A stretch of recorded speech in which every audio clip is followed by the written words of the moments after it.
আসসালামু আলাইকুম। সবার আগে বাছাই করা 10টি আন্তর্জাতিক খবর জানিয়ে দেব। প্রথমেই থাকছে শিরোনাম। তবে তার আগে অনুরোধ থাকবে ভিডিওটিতে একটি লাইক দিবেন।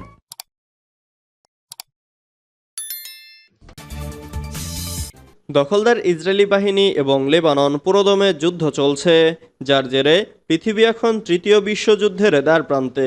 দর্শক, জানিয়ে দেব সর্বশেষ আপডেট আন্তর্জাতিক সংবাদ। প্রথমেই সংবাদ শিরোনাম। লেবানন থেকে ইসরায়েলে 1 ডজন রকেট হামলা। এরপর জানিয়ে দেব মোসাদ সদর দপ্তরে হিজবুল্লাহর ক্ষেপণাস্ত্র হামলা। এদিকে আন্তর্জাতিক আহ্বানের তোয়াক্কাই করল না ইসরায়েল। এরপর জানিয়ে দেব নাসরুল্লাহকে হত্যা করেও যে 2 কারণে হিজবুল্লাহকে দমানো যাবে না। আরও জানিয়ে দেব সীমান্তে অপ্রীতিকর পরিস্থিতি মোকাবেলায় আমরা প্রস্তুত বলেছে ভারত। সর্বশেষ জানিয়ে দেব পাকিস্তানের জাকির নায়েককে লাল গালিচা সংবর্ধনা। এতক্ষণ শুনছিলেন সংবাদ শিরোনাম, এবারে বিস্তারিত। তবে অনুরোধ থাকবে ভিডিওটিতে একটি লাইক করবেন এবং কমেন্ট করে জানিয়ে দিবেন কোন জেলা থেকে আপনি আমাদের এই ভিডিওটি দেখছেন। লেবানন থেকে ইসরায়েলে 1 ডজন রকেট হামলা। সব সংখ্যাকে সত্য করে এবার লেবাননে স্থল হামলা শুরু করেছে ইসরায়েলি বাহিনী। মঙ্গলবার স্থল হামলার ঘোষণা দিয়ে লেবানন সীমান্তে ঢুকে পড়ে ইহুদিবাদী সেনারা।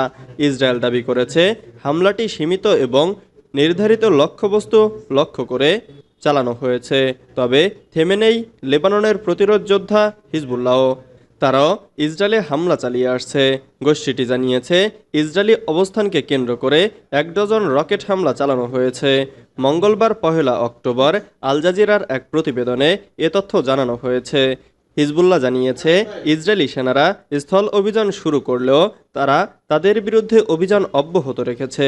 শুধু উত্তর ইসরায়েলে রকেট হামলা নয়, তারা ইসরায়েলি অবস্থান, সেনাবাহিনী ও বসতিকে নিশানা করে পৃথক 12টি রকেট হামলা চালিয়েছে।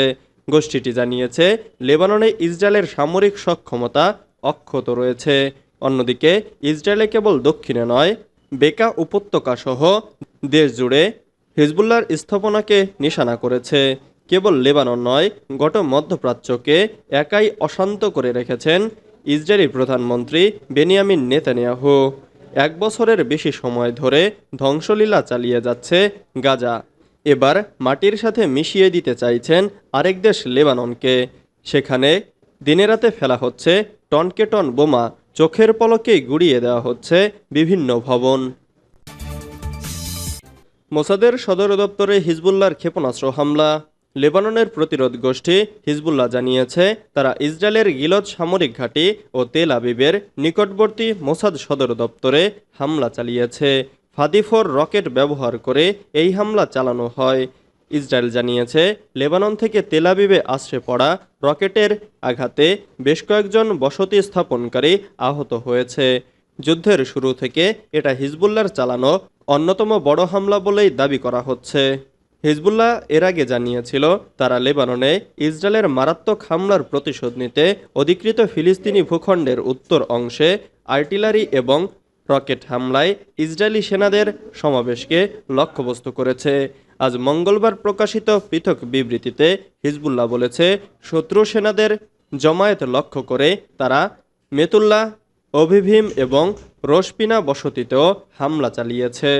হিজবুল্লাহ ফালাকটু রকেট দিয়ে ডোভিব ব্যারাক এবং রকেটের ঝাঁক দিয়ে রোশপিনা বসতির কাছে ইসরায়েলি বাহিনীর জমায়েতকেও লক্ষ্য করে। আন্তর্জাতিক আহ্বানের তোয়াক্কাই করল না ইসরায়েল। যুক্তরাষ্ট্রকে সঙ্গে পেয়ে যেন গোটা বিশ্বকে থোড়াই কেয়ার করছে ইসরায়েল। লেবাননে হামলার ব্যাপারে জাতিসংঘ সহ বিশ্বের বহু দেশ বারণ করার পরও স্থল অভিযান শুরু করেছে দেশটি। বন্ধু ইসরায়েলের পাশে সব সময়ের মতো এবারও পাশে আছে যুক্তরাষ্ট্র। দেশটির প্রতিরক্ষামন্ত্রী ইরানকে হুঁশিয়ারি করে এক টুইট বার্তায় জানিয়ে দিয়েছেন যদি লেবাননে অভিযানের কারণে ইসরায়েলকে ইরান টার্গেট করে তাহলে তাদের পরিণতি হবে ভয়াবহ। মঙ্গলবার ভোরে দক্ষিণ লেবাননে সীমিত স্থল অভিযান শুরু করেছে ইসরায়েলি সামরিক বাহিনী। লেবাননের একটি নিরাপত্তা কর্মকর্তা জানিয়েছে ইসরায়েল দক্ষিণ বৈরুতে কমপক্ষে 6টি হামলা চালিয়েছে এবং সিরিয়ার রাষ্ট্রীয় গণমাধ্যম রাজধানী দামেস্কের আশেপাশে প্রাণঘাতী হামলার খবর দিয়েছে। নাসরুল্লাহকে হত্যা করেও যে দুই কারণে হিজবুল্লাহকে দমানো যাবে না।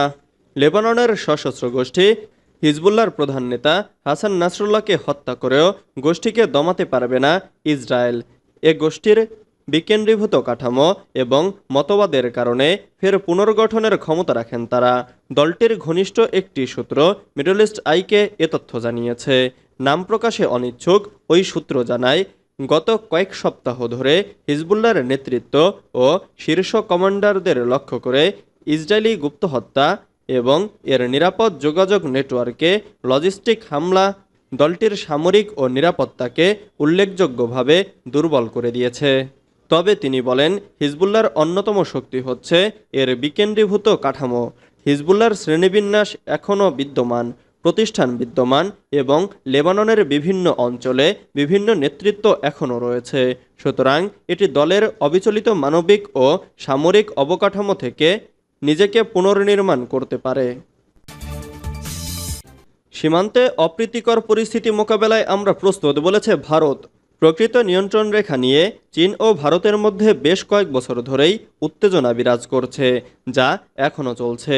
এর মধ্যেই এবার ভারতের সেনাপ্রধান জেনারেল উপেন্দ্র দ্বিবেদী বলেন, সীমান্তে যে কোনো অপ্রীতিকর পরিস্থিতি মোকাবেলায় আমরা প্রস্তুত।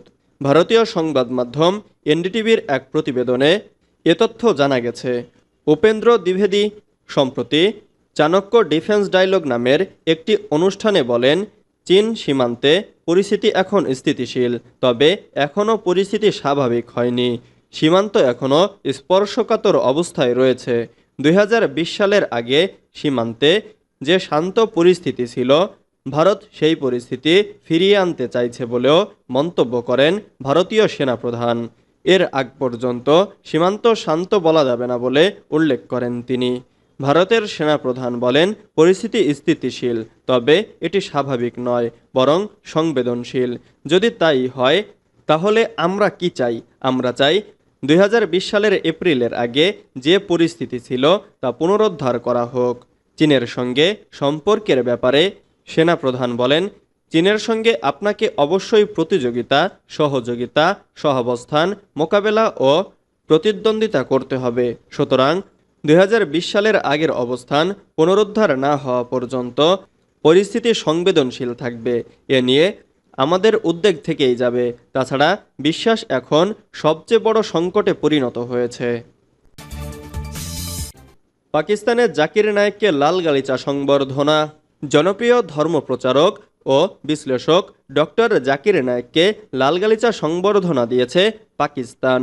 সোমবার সকালে পাকিস্তানের নিউ ইসলামাবাদ বিমানবন্দরে নামার পর এই সংবর্ধনা দেওয়া হয় তাকে। জিও নিউজের খবরে বলা হয়, পাকিস্তানের প্রধানমন্ত্রীর যুব কর্মসূচির চেয়ারম্যান রানা মাসুদ, দেশটির ধর্ম মন্ত্রণালয়ের অতিরিক্ত সচিব সৈয়দ আতাউর রহমান সহ কয়েকজন উচ্চপদস্থ আমলা ডক্টর জাকির নায়েককে স্বাগত জানানোর জন্য নিউ ইসলামাবাদ বিমানবন্দরে উপস্থিত ছিলেন। পাকিস্তানের সরকারি কর্মকর্তারা জানিয়েছেন, প্রায় এক মাসের এই সফরে পাকিস্তানের উচ্চপদস্থ কয়েকজন কর্মকর্তাদের সঙ্গে বৈঠক করবেন জাকির। পাশাপাশি ইসলামাবাদ, করাচি এবং লাহোরে কয়েকটি ধর্মীয় অনুষ্ঠানেও যোগ দেবেন। সোমবার পাকিস্তানে পৌঁছানোর পরই ডক্টর জাকির নায়েক জাতীয় পরিষদের স্পিকার সরদার আআজ সাদিকের সঙ্গে সাক্ষাৎ করেন। মুসলিম উম্মার চ্যালেঞ্জ এবং আন্তধর্মীয় সম্প্রীতি সহ অন্যান্য গুরুত্বপূর্ণ বিষয়ে আলোচনা করেন তারা।